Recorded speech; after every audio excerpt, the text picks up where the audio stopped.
Florida has long been a popular retirement destination for countless Americans.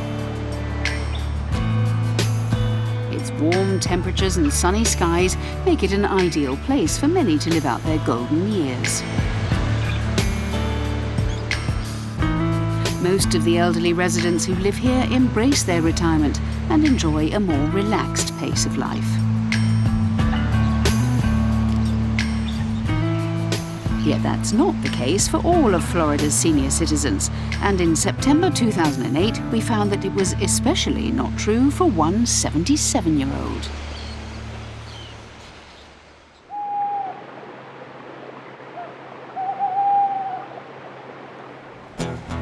We were told to meet legendary tennis coach Nick Bollettieri at 4 a.m.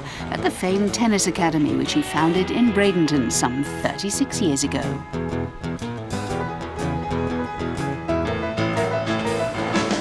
Morning, everybody. Good dinner last night, huh? Despite having achieved so much in the sport, and despite his advanced years, the tennis guru was showing no signs of slowing down. I'm a competitive Italian man. Anything that I do, I want to be a winner. And I love the action. And I can honestly say to anybody watching this program, I'm 77 by numbers only. I'm a lot younger because that's the way I feel, that's the way I act, and that's the way I perform every day. Nick Bollettieri is the most famous and successful tennis coach in the world. He's helped shape the career of 10 world #1s, and countless Grand Slam singles titles have been won by Bollettieri-trained players. The extensive list of those who've been tutored by Bollettieri reads like a who's who of the modern game. Agassi taught me to be a better listener, which is very important. And Seles taught me that even though her style was unorthodox, take a look at it before you say change. Jim Curry had a terrible grip on his backhand, which I did not change and probably should have changed. But then he also taught me that instead of throwing in the towel, what could I do? And I got to do it better and better. And that's exactly what he did. Becker taught me to say very little, and when I did speak, I better speak in the right way because he knew the game extremely well. So you don't try to impress him with a bunch of bull. And then we go on to Marcelo Rios, who was the most talented athlete, player that I've ever worked with, but didn't know what it took to accept those gifts, maximize them, and be part of the game. Maria Sharapova taught me that she can smile and look beautiful, but she was mean, man, and competitive. So I learned a little bit from all of them. And I learned a lot from my other students, my Arias and Kricksteins and Bassett's and Konakova and Tommy Haas's and Max Murney's and Melissa's, Philippous's. I learned a little bit from everybody. Having worked with so many famous names in the tennis world over the years, Bollettieri was bursting with anecdotes about them. And right here, if we go back, Jim Curry was about 15 going on 16. He was on court 4, and I don't know who was on the other court, maybe Agassi or some of the people. And we called over Jim Curry to hit some balls right here where you see these weights with Seles. So the first ball Monica hit was a winner, second ball a winner, third ball a winner. Jim Curry stormed off. He said, I can't repeat what he said. That's it for me. I'll tell you another little story. I was in the back courts outside, 9 o'clock in the morning. It actually was about 3 minutes to 9. And who walks up? This little girl with pigtails. Hi, I'm Anna Kournikova. And she did a little curtsy. And he said, I'm here for my lesson. And that was my first introduction to Anna, who is my favorite, will always be one of my favorite.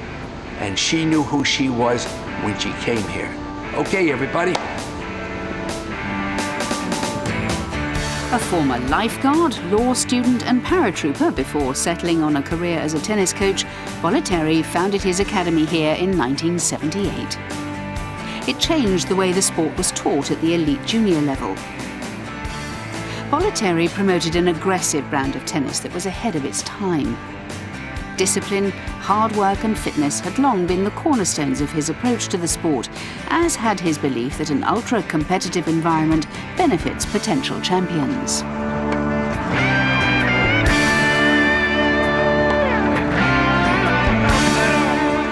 Well, my approach was very simple because I learned from my years in the paratroopers that was all volunteers, that if you put people in a location who feel they're the best and want to compete with the best, as we thought when we're in our outfit of the paratroopers. I thought, well, gosh, if we put people like that together, I mean, you have a chance of really raising the level of anything that you did, whether it be in business or sports or anything in life. Perhaps the most famous player to have come out of the academy and the one most closely associated with Bollettieri is Andre Agassi. Looking good, baby. You can go play golf. Oh, Andre loves golf. Oh, heck. He loves golf now. He can hit it. Agassi came to the academy as a 13-year-old in 1984. Bollettieri set about harnessing the youngster's extraordinary hand-eye coordination. Constant drilling produced arguably the greatest serve returner the men's game has ever seen. Well, my own personal style of coaching, I look at you, I think I can get to know you quicker than you know yourself. And how can I help you in your style, your mentality, your physical makeup, in a very simple way. And that's how I teach. Simplicity.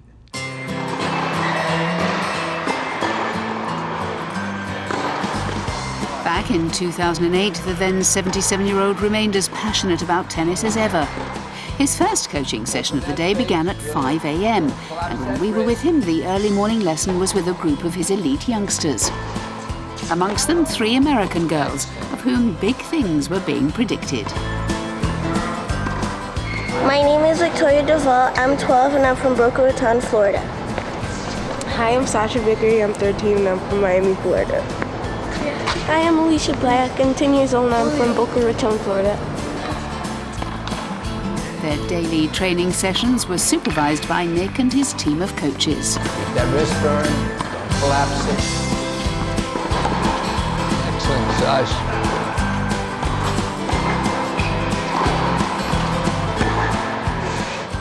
We got to watch one thing, that when Sasha makes contact with the ball here, see, we can't have that happen. It's this firm right here. And even though the racket head may be below the wrist, this doesn't collapse. Firm and slide right underneath. Firm up. Excellent. That's a volley. Sasha, beginning to feel the difference? Big difference, big difference.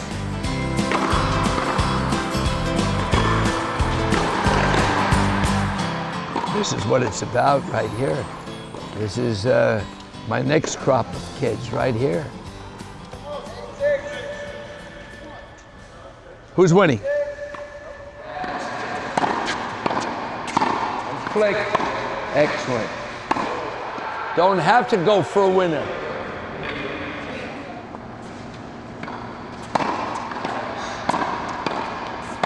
And the open face lifts the ball over.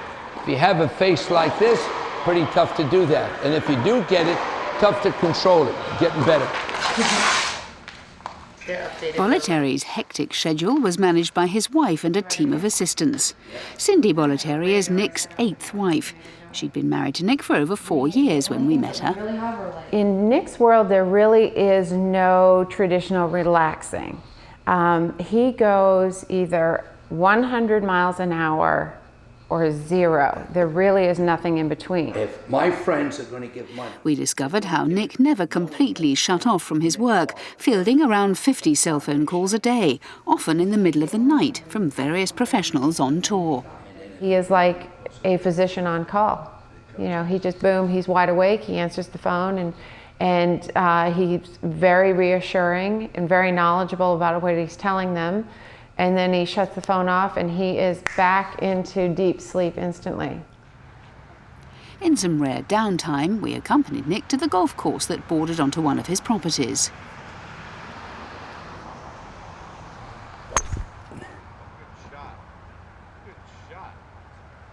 get in the hole. Gee, almost did it. That would have been good to get on camera. Jeez. You know? You guys should come around all the time. I do better on the camera.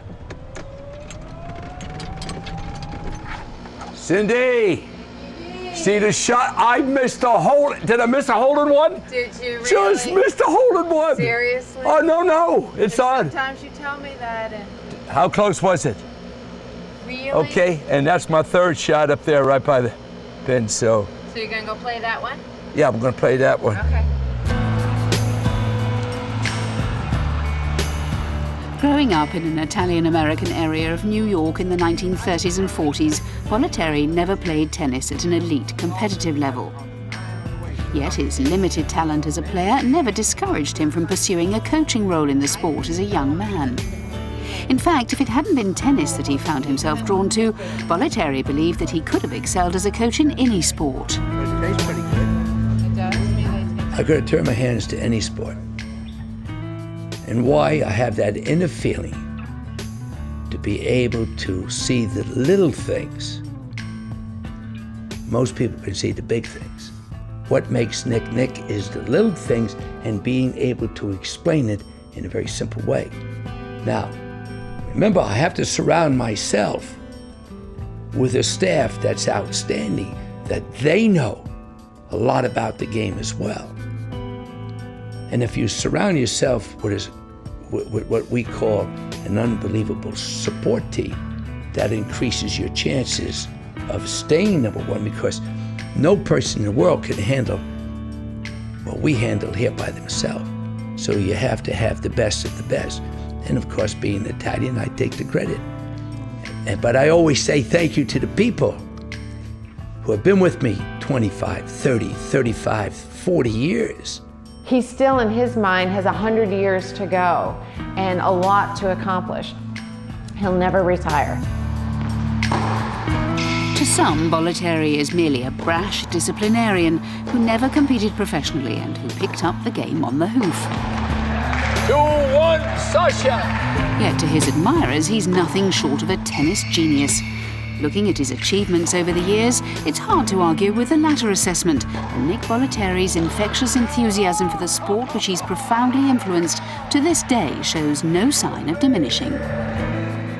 Hopefully, someday, you'll be a professional. And when you make it, do I want money? No. I want you to give something back to the Nick Bollettieri Tennis Foundation to make it possible for some other child to come here. I don't need your money, okay? But I want you to remember, if you make it, you give the opportunity to other children. Do you understand? All of you? Okay. Have a good weekend.